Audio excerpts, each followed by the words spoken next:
The blood on her hands wasn't supposed to be there. Gabriella Masons wasn't a doctor, just a night cleaner at Seoul's most exclusive private hospital, invisible in her navy uniform as she mopped floors the wealthy never looked at. But when she found the boy seizing in the empty physical therapy room at 2 a.m., his lips blue and cameras recording everything, she had exactly 90 seconds to choose between keeping her head down like she'd done for 3 years, or becoming the kind of visible that could destroy everything. She chose the boy. What she didn't know was that his father, Dr. Kang Yoonseok, the hospital's coldest trauma surgeon and most dangerous board member, was watching every second from his office, and that her hands, untrained, unauthorized, perfect, would haunt him in ways that had nothing to do with medicine and everything to do with the heart he'd buried with his wife 5 years ago. Welcome to Melanin Meets Soul, my loves. Please like, share, and subscribe. 3 years. Gabriella had been invisible for 3 years, and she'd perfected it into an art form. Arrive at Seoul Grace Hospital at 11 p.m., punch in with the night maintenance crew, clean the executive floors when the doctors and patients were sleeping, leave by 7 a.m. before the day shift could ask questions. She spoke minimal Korean, kept her head down, and existed in the spaces between other people's lives. It was perfect, safe, exactly what she needed after Atlanta, after the accusations that destroyed her nursing career, after the trial that cleared her name but ruined her reputation anyway. Seoul was supposed to be her restart, her chance to disappear and rebuild somewhere no one knew Gabriella Masons as anything except the foreign cleaning lady. The hospital's 4th floor was her responsibility. Executive suites, private recovery rooms, the kind of spaces where Korea's elite received medical care far from public eyes. She'd learned the rhythms, which rooms required extra attention, which doctors left their offices unlocked, which patients were kind, and which treated her like furniture. Dr. Kang Yoonseok's office was always locked. Always. The man was a ghost who worked inhuman hours, performed impossible surgeries, and never acknowledged the cleaning staff's existence. Gabriella had seen him exactly twice in 3 years, both times from a distance, and both times she'd been struck by how someone could look so physically perfect and so emotionally dead simultaneously. He lost his wife. Her supervisor, Mrs. Kim, had explained once in halting English. Car accident, 5 years ago. Now he is ice. All ice, no heart. Gabriella understood ice. She'd built her own fortress of it after Atlanta, after watching her career crumble because she'd tried to save a patient against a senior doctor's orders. She'd been right, the patient lived, but being right while black and female in a teaching hospital meant she was insubordinate, difficult, not a team player. The lawsuit cleared her. The damage was already done, so she understood Dr. Kang's ice, respected it. They were both ghosts haunting the same building for different reasons. Tonight started like any other. Gabriella finished the executive wing, moved to the private recovery suites, mentally cataloging which rooms were occupied. Most were empty. It was Tuesday, slow night. But room 412 had a patient, had for the past week. A teenage boy recovering from a heart transplant, complicated case, around-the-clock monitoring. Except when Gabriella passed the physical therapy room adjacent to 412, she heard a sound that made her freeze. A crash, then a wet, choking gasp. She should have called a nurse, should have hit the emergency button and let the medical staff handle it. Instead, she pushed open the door. The boy from 412 was on the floor, convulsing. His lips were blue, his eyes rolled back, foam at his mouth. The heart monitor he was supposed to be connected to was beeping frantically from the hallway. He'd somehow disconnected himself, probably trying to walk to the therapy room alone. Gabriella's nursing training, dormant for 3 years, roared to life. She dropped to her knees beside him, her hands moving automatically to check his airway. Blocked. He was choking on his own tongue while seizing. "Not on my watch," she muttered, rolling him to his side in the recovery position. The seizure was tonic-clonic textbook presentation. She timed it, 30 seconds, 45, 1 minute, too long. She needed to protect his airway, prevent aspiration, and get help in that order. She grabbed a towel from the nearby rack, rolled it, and carefully positioned it under his head. Her fingers found his pulse, rapid, thready, but present. His breathing was labored but moving air. The seizure started to slow at 90 seconds. Only then did she hit the emergency button. The response was immediate. Nurses flooded in, then a resident, all of them moving with practiced efficiency. They saw the boy stabilized, saw Gabriella kneeling beside him in her cleaning uniform, saw the professional positioning and airway management. "What happened?" the head nurse demanded in Korean. "I found him seizing," Gabriella responded in her halting Korean. "Airway blocked. I helped. I'm sorry." "You're the cleaner?" The resident's eyes were wide. "How did you know to position him like this?" Gabriella stood, backing away. "Basic first aid. Is he okay?" The boy was breathing normally now, post-ictal and confused, but alive.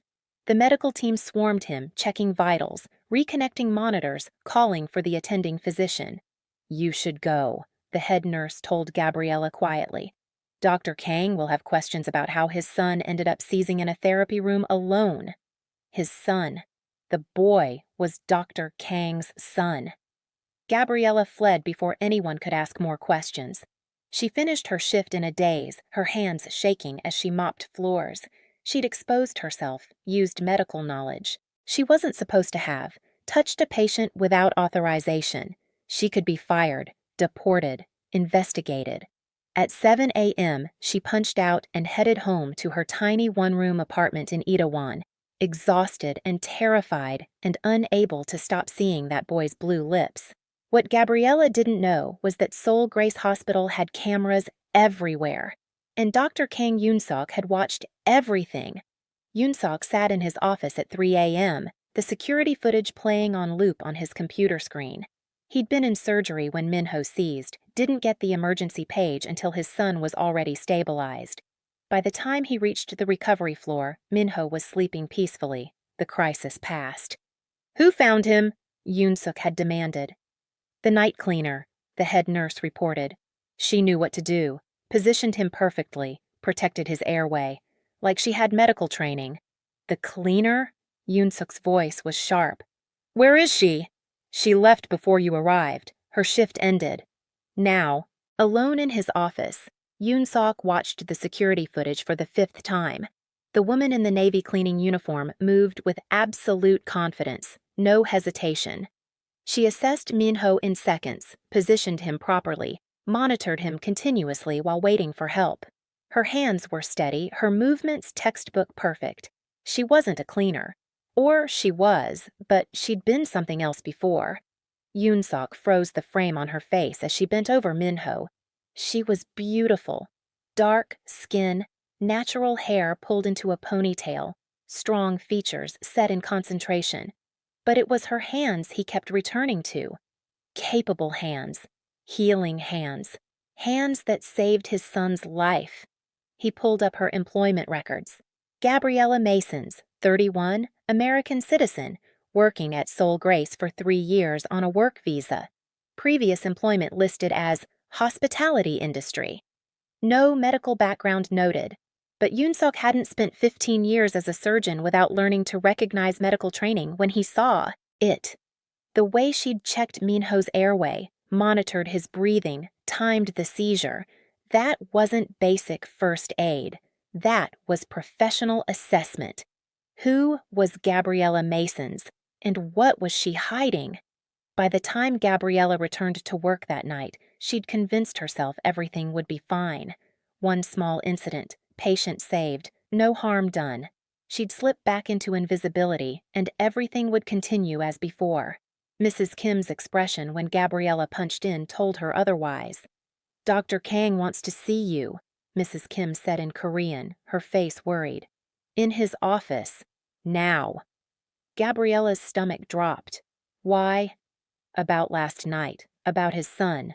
Mrs. Kim gripped her arm. "Be careful. Dr. Kang is powerful man. Very powerful. He can help you or hurt you, and right now, I don't know which he wants." Yoonseok's office was on the top floor, separate from the regular executive wing. Gabriella had cleaned it before, but never while he was present. Now she stood outside his door, her, heart hammering, trying to prepare for whatever came next. She knocked. A voice answered in Korean. She entered. Dr. Kang sat behind a massive desk, the Seoul skyline stretching behind him through floor-to-ceiling windows. He was younger than she expected, early 40s maybe, with the kind of face that belonged in magazines, all sharp cheekbones and intense eyes. He wore surgical scrubs like they were designer clothes, and when his gaze locked onto hers, Gabriella felt stripped bare. "Sit," he said in perfect English. She sat. "You're Gabriella Masons. You've worked here for 3 years as a night cleaner." His voice was controlled, clinical.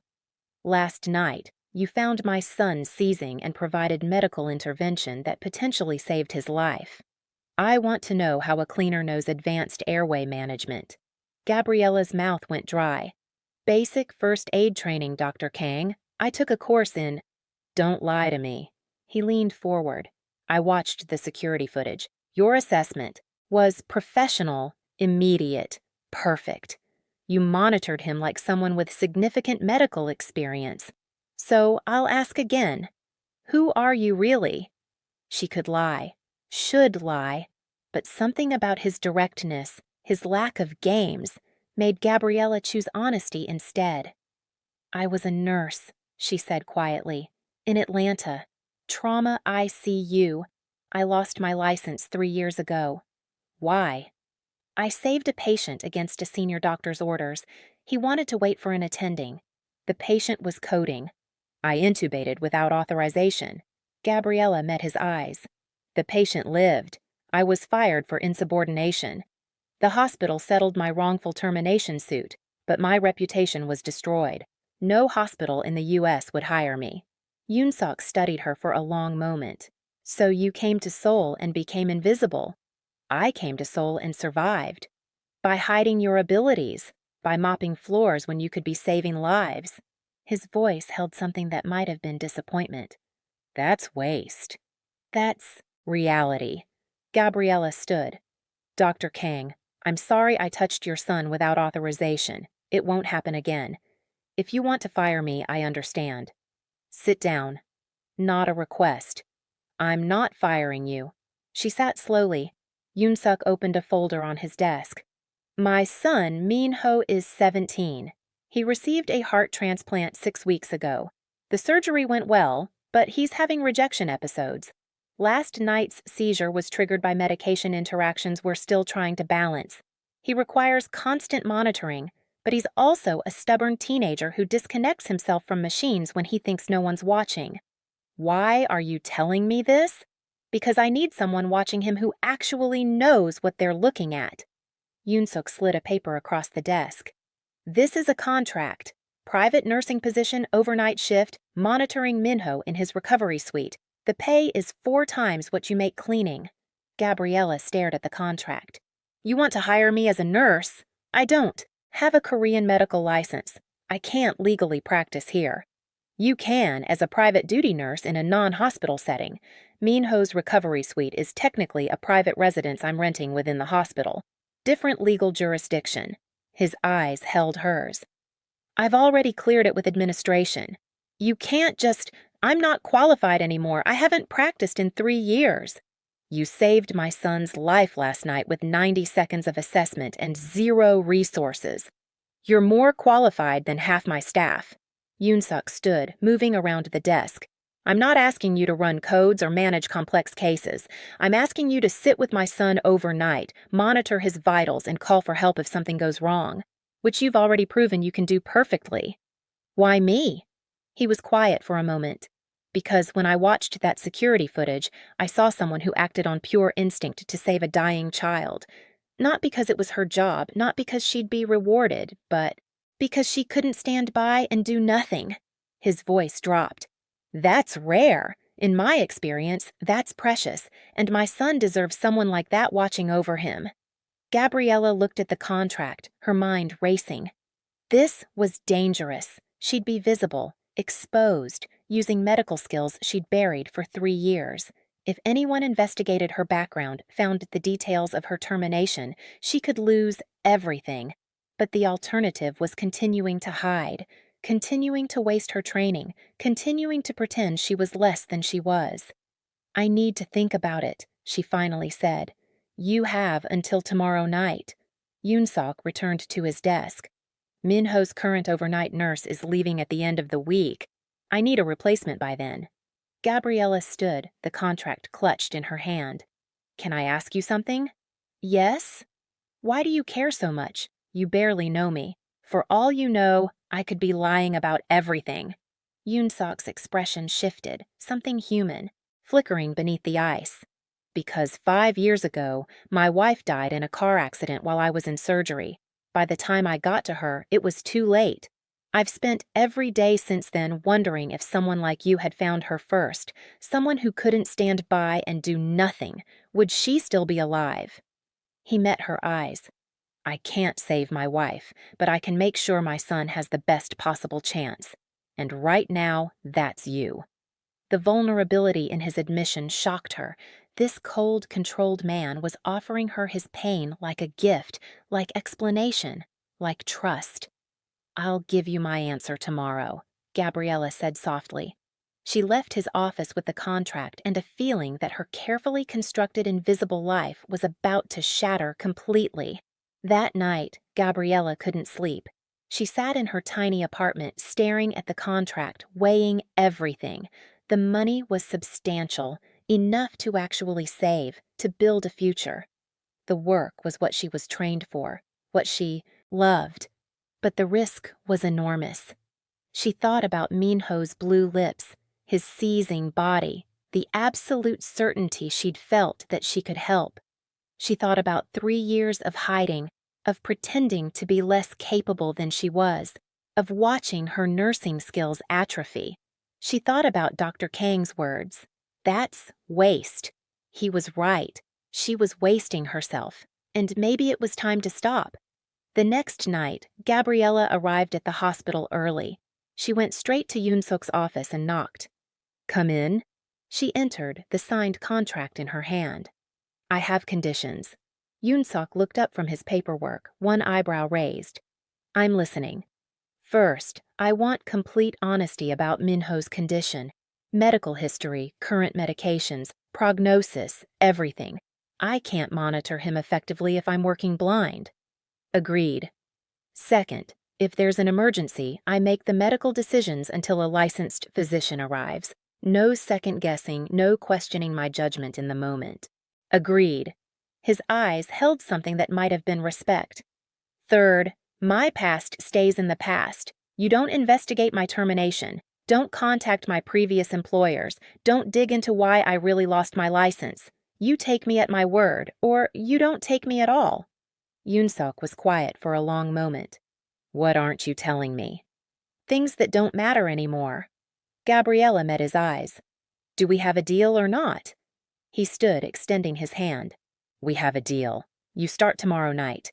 I'll have Minho's complete medical file ready for your review. His hand was warm, firm, and when their skin touched, Gabriella felt electricity that had nothing to do with the professional arrangement they were making. Thank you, she said quietly. Don't thank me yet. Yoonseok's smile was slight. Minho is brilliant, stubborn, and deeply resentful of medical authority. He's going to make your life difficult. I've handled difficult patients before. Not like my son. But there was affection in his voice, warmth that transformed his severe features. You'll meet him tomorrow. Try not to let him intimidate you.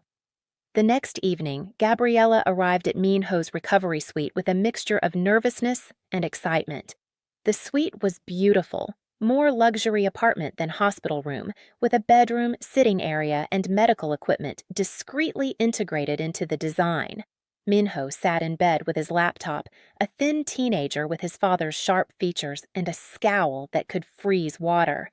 You're the new nurse, he said in perfect English when Gabriella entered, the one who found me seizing. I'm Gabriella, and yes, that was me. My father thinks I need a babysitter. Minho's eyes were challenging. I don't. Your father thinks you need someone who can keep you alive when you do stupid things like disconnecting your heart monitor to wander around alone. Gabriella set down her bag. I'm not here to babysit. I'm here to make sure that if you have another seizure, someone with actual medical knowledge is present. You're American. I am. But you work as a cleaner. That's weird. I worked as a cleaner. Now I work as your overnight nurse. People's circumstances change. Minho studied her with unsettling intensity, his father's eyes in a younger face. You're not intimidated by me. Should I be? Everyone else is. They treat me like I'm made of glass. His voice held bitterness. Or like I'm going to die any second. Gabriella sat down in the chair beside his bed. Are you going to die any second? Probably not. My new heart is working well. The rejection episodes are manageable. Minho's fingers drummed on his laptop. But there's always a chance. Transplant patients are ticking time bombs. Everyone's a ticking time bomb. You just know your countdown better than most people. Gabriella pulled out her tablet. Your father gave me your complete medical file. Want to review it together? Make sure I'm up to speed on your case? Minho's expression shifted. Surprise, then something like respect. You want me involved in my own care? It's your body, your heart. You should understand everything happening to it. For the first time, Minho smiled. Okay, yeah, let's review it. They spent the next 2 hours going through his medical history. Minho was brilliant, asking sharp questions, understanding complex cardiac concepts that most teenagers wouldn't grasp. He told her about the viral infection that destroyed his original heart, about waiting 18 months for a transplant, about waking up with someone else's heartbeat in his chest. Do you ever think about the donor? Gabriella asked quietly. Every day. Minho's hand pressed against his chest. Somewhere someone died so I could live. That's heavy. It is. But they chose to be an organ donor. They chose to give life. That matters. My dad doesn't talk about stuff like that. He just focuses on the medical facts. Survival rates, rejection protocols, medication schedules. Minho looked away. He's been like that since my mom died. All ice, no feeling. People grieve differently. Sometimes ice is armor. Is that what it is for you? Minho's eyes were too perceptive. The reason you were cleaning floors instead of nursing? You're hiding behind something too. Gabriella was quiet for a moment. Yeah, I am. But I'm trying to stop. Good. Minho yawned, his energy flagging. I think I like you, Gabriella. You're weird and honest, and you don't treat me like a tragedy. You're not a tragedy. You're a 17-year-old kid with a complicated medical condition and apparently excellent taste in nurses. Gabriella stood. Get some sleep. I'll be right here monitoring your vitals and making sure you don't do anything stupid. I reserve the right to do moderately stupid things. Moderate stupidity is acceptable. Severe stupidity gets you a lecture. Minho laughed, settling into his pillows. Within minutes, he was asleep. Gabriella sat, in the quiet suite, monitoring his vitals, and felt something she hadn't felt in 3 years. Useful. Needed. Like maybe she was exactly where she was supposed to be. She didn't notice Yoonseok standing in the doorway, watching her watch his son, his expression unreadable. Over the next 2 weeks, Gabriella fell into a rhythm. She'd arrive at 10 p.m., review Minho's day with the outgoing nurse, then settle in for the overnight shift. Most nights were quiet, monitoring vitals, administering medications, occasionally waking Minho for scheduled checks. But she and Minho also talked, long conversations about everything from Korean pop culture to American politics to the philosophy of what makes a life worth living. You're good with him, Yoonseok said one evening when he stopped by to check on Minho. He's smiling again. I haven't seen that in months. He's a good kid, smart, resilient. Gabriella glanced at Minho sleeping peacefully. You've done a good job raising him alone. I've done a terrible job. I was so focused on keeping him alive that I forgot to let him live. Yoonseok's voice was quiet. You remind him it's okay to be a teenager, to laugh, to question, to be irreverent. That's something I couldn't give him. You gave him life, twice. Once when he was born, and once when you fought to get him a transplant. Gabriella met his eyes. Don't discount that. They stood in comfortable silence, both watching Minho sleep. Can I ask you something personal? Yoonseok finally said. You can ask. I might not answer. What really happened in Atlanta? The real story, not the sanitized version. Gabriella was quiet for a long moment. You're violating our agreement. My past stays in the past. I'm not investigating. I'm asking. There's a difference. His eyes held hers. You don't have to tell me. But I think maybe you want to. He was right. She did want to. Wanted someone to know the full story, to understand why she'd buried herself for 3 years. I had a patient, she began slowly. 23 years old, motorcycle accident, massive internal bleeding. The attending was in another surgery, unreachable. The senior resident wanted to wait for him, but the patient was crashing, and I knew we'd lose him if we waited. So you operated. I stabilized, clamped the bleeder, bought us time until the attending arrived. The patient lived. Gabriella's hands clenched. But the resident filed a complaint, said I was insubordinate, dangerous, that I'd exceeded my scope of practice. The attending backed him up to protect hospital politics. But you were right. I was right, and black and female and new. That combination doesn't survive institutional politics. Her voice was bitter. The lawsuit cleared me legally, but every hospital in Atlanta blacklisted me. My name was poison, so I left. And came here to disappear. And came here to survive. Gabriella looked at him. Until your son started seizing and I couldn't stand by anymore. Yoonseok's expression held something complicated. Understanding, respect, maybe anger on her behalf. The system that destroyed your career was wrong.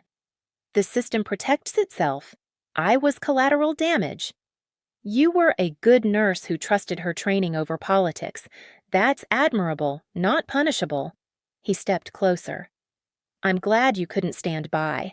I'm glad your instinct is still to save lives, even when it costs you. The intensity in his voice made Gabriella's breath catch. Dr. Kang. Yoonseok. Call me Yoonseok. His eyes were dark, serious. You saved my son's life, Gabriella. You care for him like he matters, not like he's a job. That means something to me. He does matter. He's a brilliant kid with his whole life ahead of him. Because of you. Yoonseok's hand reached out, his fingers brushing hers. Thank you for seeing him, for caring. The touch was electric, inappropriate, and over far too quickly. Yoonseok stepped back, his expression shuddering. I should go. Early surgery tomorrow. He moved toward the door. If Minho needs anything, I'll call you immediately. Gabriella's voice was steady despite her racing heart. He's in good hands. I know. Yoonseok paused at the door. That's what scares me. After he left, Gabriella sat in the quiet suite, her hand still tingling where he'd touched her, and tried to convince herself that what she'd felt was just professional respect. She wasn't very convincing. The incident happened 3 weeks into Gabriella's new position. She'd just finished reviewing Minho's evening medications when he suddenly clutched his chest, his face going pale. Minho? Gabriella was at his side immediately, her hands checking his pulse. What's wrong? Hurts, he gasped. Chest, can't breathe. His vitals were crashing, heart rate spiking, blood pressure dropping, oxygen saturation falling. Gabriella's training kicked in instantly. She hit the emergency call button while simultaneously positioning Minho flat, elevating his legs. Stay with me, she commanded, her voice firm. Look at me, Minho. Focus on my voice. She was checking his pupils, assessing his color, running through differential diagnoses in her head when the emergency team burst in. But not the regular staff. Yoonseok himself, still in surgical scrubs from the OR, his face a mask of controlled terror. What happened? He was already at Minho's other side, his hands moving with practiced efficiency. Sudden onset chest pain, dyspnea, vitals crashing. Gabriella rattled off numbers. 90 seconds ago, I suspect acute rejection episode or possible PE. Yoonseok's eyes met hers briefly, surprise at her clinical assessment, then agreement. Get me a portable echo, now! The next 15 minutes were controlled chaos. Yoonseok worked with devastating precision, but Gabriella noticed his hands were shaking slightly. She moved to support him, anticipating what he needed before he asked, their coordination seamless. It's rejection, Yoonseok said finally, reading the echo results. Moderate but manageable. We caught it early enough. His eyes found Gabriella's. Because you recognized the symptoms immediately. I was watching him closely. Something felt off earlier, I just couldn't pinpoint what. After Minho was stabilized and sleeping under heavy sedation, Yoonseok pulled Gabriella into the hallway. His carefully maintained control was fracturing, emotion bleeding through. He almost died, Yoonseok said quietly. Right in front of me. Again. But he didn't. We caught it in time. Because of you! His hand gripped the wall like he needed support. If you'd been a second slower, if you hadn't recognized. But I did. Gabriella stepped closer. Yoonseok, you can't think like that. You can't live in the what-ifs. I've been living in what-ifs for 5 years. His voice was raw. What if I'd left surgery earlier the night my wife died? What if I'd been there? What if... Stop. Gabriella's hand found his arm. You can't save everyone. You can't control everything. All you can do is your best in the moment you're given. Yoonseok looked at her hand on his arm, then at her face, and something in his expression shifted. How do you do that? Do what? Make impossible situations feel manageable. Make me believe things will be okay when everything in my training tells me they won't. Because they will be okay. Minho's young, strong, and he has the best cardiac surgeon in Seoul refusing to let him go. Gabriella squeezed his arm gently. He's going to make it, Yoonseok. Trust that. I want to. His hand covered hers. God, I want to believe that. They stood in the quiet hallway, hands joined, and Gabriella felt the electricity between them intensify into something undeniable. This wasn't professional respect. This was attraction, need, something dangerous and real. Dr. Kang? A nurse appeared around the corner. Your next patient is prepped for surgery. The moment shattered. Yoonseok stepped back, his professional mask sliding into place. Thank you, Nurse Kim. I'll be right there. He looked at Gabriella. Stay with Minho. Call me if anything changes. I will. He left without another word, but Gabriella stood in the hallway for a long moment, her hand still warm from his touch. The next few days were tense. Minho's rejection episode required aggressive treatment, increased immunosuppression, daily monitoring, restricted activity. He hated every second of it. I'm going to die in this bed of boredom, he complained to Gabriella on the 3rd day of bed rest. This is cruel and unusual punishment. This is keeping you alive. Gabriella adjusted his IV. Unusual, yes. Cruel, debatable. Necessary, absolutely. You sound like my father. Your father is right. About the medical stuff, at least. Minho's expression turned crafty. Is he right about other stuff, too? Like the way he looks at you? Gabriella nearly dropped the IV bag. What? Please, I'm stuck in bed, not blind. Minho grinned despite his exhaustion. He watches you when you're not looking, gets this expression like he's trying to solve a complex equation. It's kind of hilarious and kind of sad. Your father is concerned about your care, that's all. My father hasn't looked at anyone that way since my mom died. Trust me, I've been watching him be emotionally dead for 5 years. This is different. Minho, I'm not saying it's bad. Actually, I think it's good. You make him less robotic. Minho's voice softened. You make him seem human again. I forgot he could be human. Gabriella sat down, her heart aching for this kid who'd watched his father disappear into grief. Your dad loves you very much. He's just scared of losing you like he lost your mom. I know, but fear is exhausting. For both of us. Minho met her eyes. If he, likes you or whatever, don't shut him down because of me. I can handle my dad having a life. It's not that. Simple. It never is. But maybe it could be. Minho yawned. Just think about it. After he fell asleep, Gabriella did think about it. About Yoonseok's intensity, his rare smiles, the way he'd gripped her hand in the hallway like she was an anchor. About her own response, the quickening pulse, the awareness, the dangerous wanting. This was a terrible idea. He was technically her employer. She was caring for his son. The power dynamics were impossible, and yet, her phone buzzed, a text from an unknown number. Coffee? Tomorrow, 2 p.m. There's something I need to discuss with you. Y.S. Gabriella stared at the message, her thumb hovering over the reply. This was a line, and crossing it would complicate everything. She typed, "Okay, where? I'll send a driver, dress casually. We're going somewhere private." The driver picked her up from her apartment the next afternoon, taking her away from the hospital district into Seoul's quieter neighborhoods. They stopped at a traditional hanok house, tucked behind high walls, beautiful and secluded. Yoonseok met her at the gate, wearing jeans and a sweater instead of his usual surgical scrubs or suits. He looked younger, less severe, almost nervous.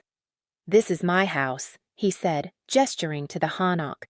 "I thought we should talk somewhere away from the hospital, away from roles and expectations." "About what?"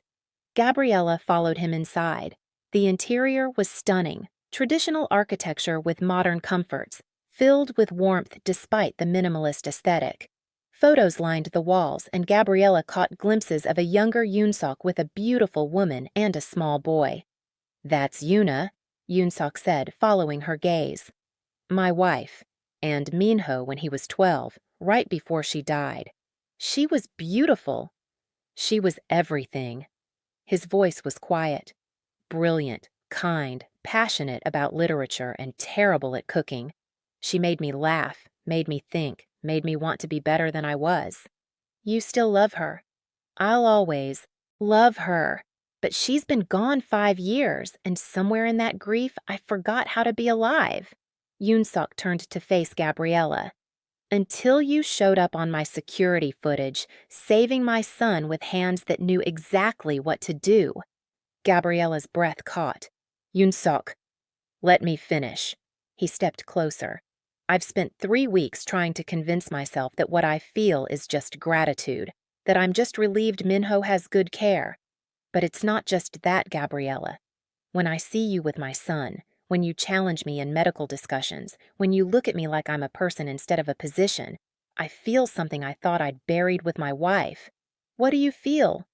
"Alive, terrified, hopeful." His hand reached out, cupping her face gently. "I'm attracted to you, deeply, impossibly attracted, and I know it's complicated and probably inappropriate, but I needed you to know." Gabriella's heart was racing. "This is a terrible idea." "I know. You're technically my employer." "I care for your son. The power dynamics are impossible." "I know. I'm also years younger than you and dealing with my own complicated past." "I know all of that."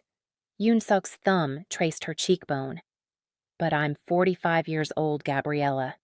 I don't have time for games or pretense. If you don't feel this too, tell me now and we'll maintain professional boundaries. But if you do feel it..." Gabriella kissed him. She closed the distance and kissed him, her hands fisting in his sweater, her body pressing against his. Yoonseok made a sound of surprise that turned into a groan, his arms wrapping around her, pulling her closer. The kiss was heat and need, and 3 weeks of tension finally breaking. When they finally broke apart, both breathing hard, Yoonseok rested his forehead against hers. "That's an answer," he said roughly. "A complicated answer." "I'll take complicated." He kissed her again, slower this time. "We'll figure it out." They spent the afternoon talking, really talking, about everything.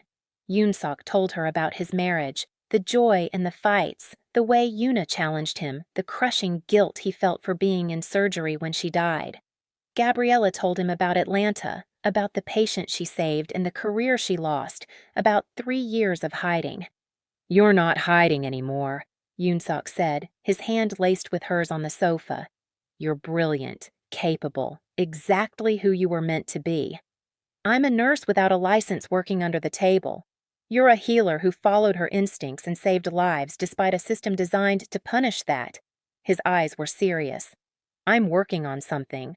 A way to get you properly licensed here, to restore your professional standing." "Yoonseok, you can't fix this?" "I'm on the medical board for 3 major Seoul hospitals. I have connections with international licensing boards. It won't be easy, but it's possible." He squeezed her hand. "Let me help you. Not because you need saving, but because you deserve to practice medicine without hiding." Tears pricked Gabriella's eyes. "Why would you do that?" "Because I'm falling in love with you, and I want you to have everything you deserve." The confession hung between them, massive and terrifying and real. "That's crazy," Gabriella whispered. "We barely know each other." "I know you saved my son. I know you're brilliant and fearless and kind. I know that when you walk into a room, I can't focus on anything else." Yoonseok's voice was raw. "Maybe it's crazy, but I've spent 5 years being careful and controlled and dead inside. I don't want to be dead anymore." Gabriella kissed him again, softer this time, an answer without words. They both knew this was reckless, complicated, potentially disastrous. They did it anyway. The next month was a delicate balance of professional boundaries and private intensity. At the hospital, Gabriella and Yoonseok maintained careful distance. She was Minho's nurse, he was the attending physician. Their interactions were clinical, appropriate, giving no indication of the relationship developing behind closed doors. But away from the hospital, in Yoonseok's hanok or Gabriella's tiny apartment, they built something real. They'd cook dinner together, Yoonseok teaching her Korean recipes, Gabriella introducing him to Southern comfort food. They'd talk about medicine, about books, about the strange paths that led them both to this moment. And they'd touch. Careful explorations that never quite crossed the final line. Yoonseok was old-fashioned in ways that surprised Gabriella, insisting on proper courtship, on building trust before intimacy. "I'm not going anywhere," Gabriella said one evening, curled against him on his sofa. "You don't have to be so careful with me." "I'm careful because you matter." Yoonseok's hand traced patterns on her shoulder. "I've had physical relationships, Gabriella. Empty connections that meant nothing. With you, I want everything to mean something." Very romantic for a cardiac surgeon. Yoona always said I was secretly a poet trapped in a doctor's body. His smile was sad. "She'd like you, I think. Your strength, your refusal to accept nonsense." "Are you sure about that? I'm kind of stealing her husband's attention." "You're not stealing anything. You're giving me permission to live again." Yoonseok turned to face her. "Yoona would want that. She'd hate that I buried myself in work and grief. She'd want me to find joy again." "Even with someone like me? Foreign, damaged, hiding from her past?" "Especially with someone like you. Someone who understands loss and chose resilience." He kissed her forehead. "You're not damaged, Gabriella. You're a survivor." Minho's recovery progressed better than expected. The rejection episode stabilized, his medications were properly balanced, and he started regaining strength. He noticed the change in his father immediately. "You're different," Minho said to Yoonseok during a routine checkup. "Less robotic. Are you finally listening to my suggestions about therapy?" "Something like that." Yoonseok adjusted Minho's IV, avoiding his son's knowing gaze. "It's Gabriella, isn't it? You're dating her." Yoonseok's hands stilled. "What makes you think that?" "Dad, I'm 17, not stupid. You smile when she's around. You actually leave work at reasonable hours. You smell like perfume that definitely isn't yours." Minho grinned. "Also, Gabriella has this look she gets when you walk in the room, like she's trying not to look happy and failing miserably." Yoonseok sat down heavily. "We were trying to keep it private. For your sake. For my sake, or because you're worried about hospital politics?" Minho's expression turned serious. "Dad, I'm not a kid who needs protecting from you having a life. I actually think it's great. Gabriella's awesome. She makes you less scary, and she actually laughs at my jokes. She's also your nurse. That complicates things." "Then get me a different nurse." Minho shrugged. "Problem solved. I mean, I'll miss her, but I'd rather you be happy and me have a boring nurse than both of us pretending you're not crazy about each other. When did you become so wise? I had a near-death experience. It gives you perspective. Minho's voice softened. Dad, Mom's been gone 5 years.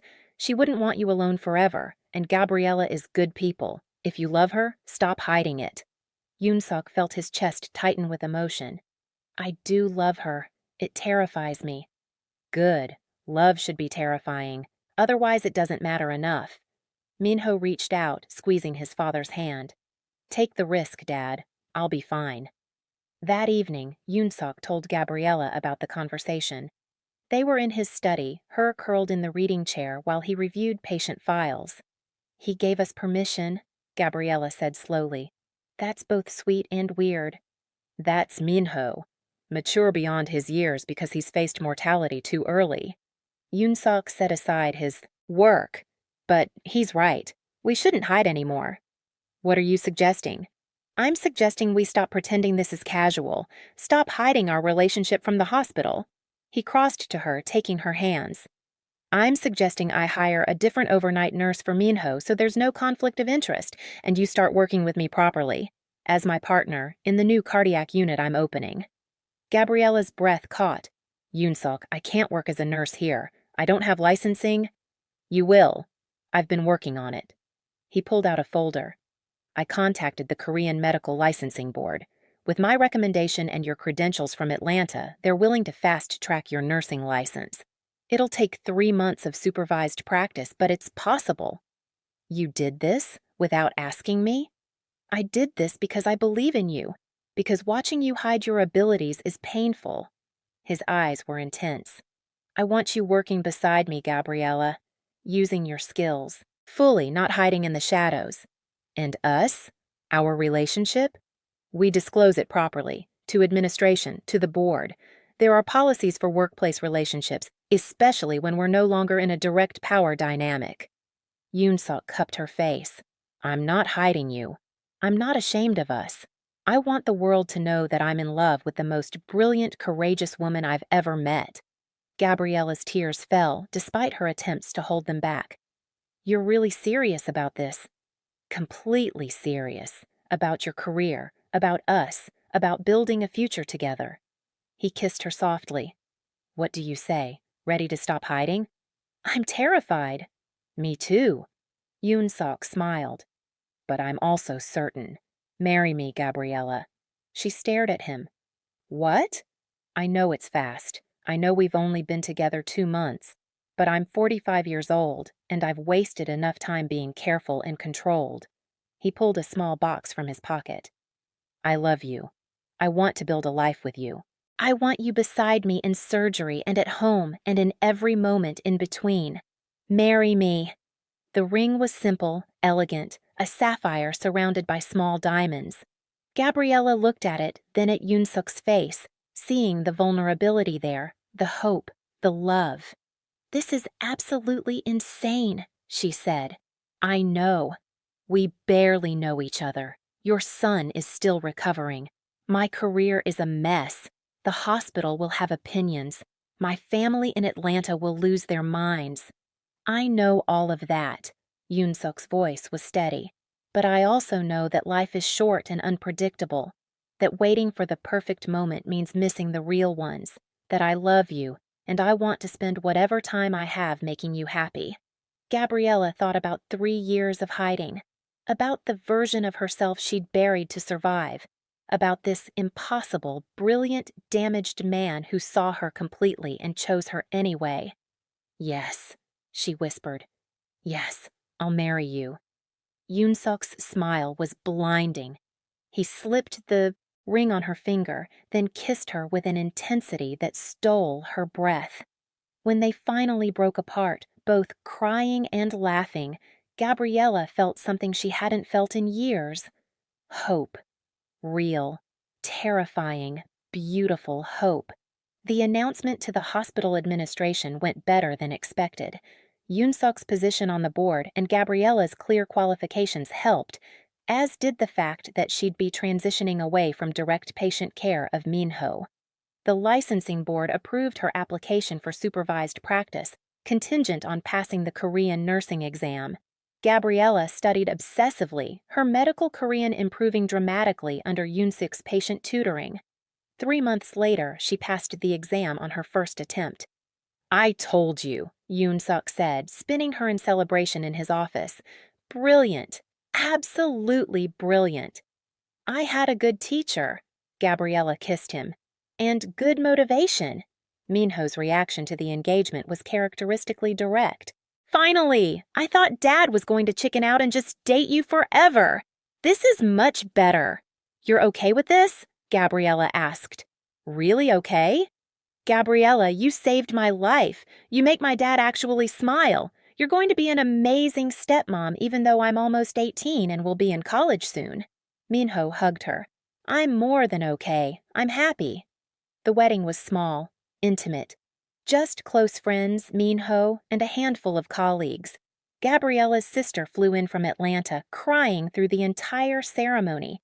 Yoonseok's parents attended, his mother whispering to Gabriella that she hadn't seen her son this happy since before Yuna's death. "You brought him back to life," she said. "Thank you." Standing at the altar, exchanging vows with Yoonseok, Gabriella thought about the strange journey that led here, about finding a dying boy and refusing to look away, about being seen, finally, completely, about choosing to stop hiding and step into the light. "I love you," Yoonseok whispered as they were pronounced married. "Thank you for saving me." "You saved yourself," Gabriella whispered back. "I just reminded you how." 6 months after the wedding, Gabriella stood in the new cardiac unit, reviewing patient charts beside Yoonseok.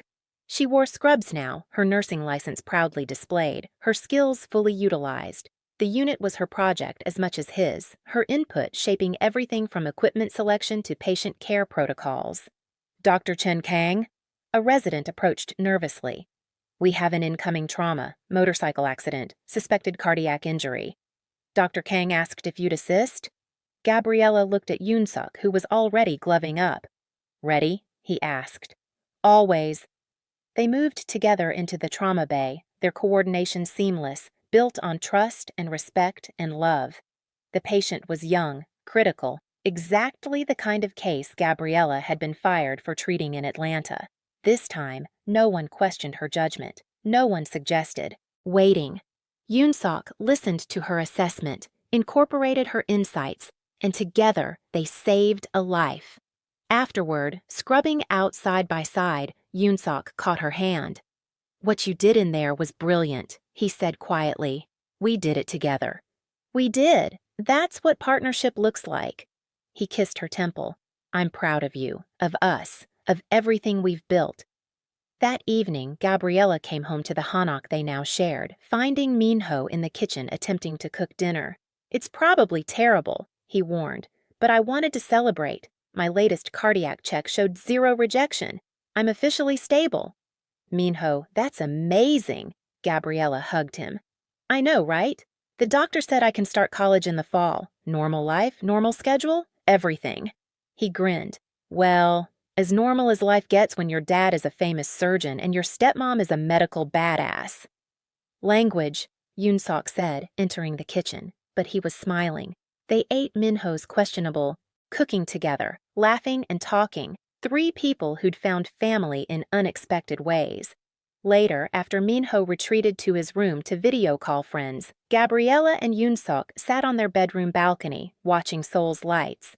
"Do you ever regret it?" Yoonseok asked quietly.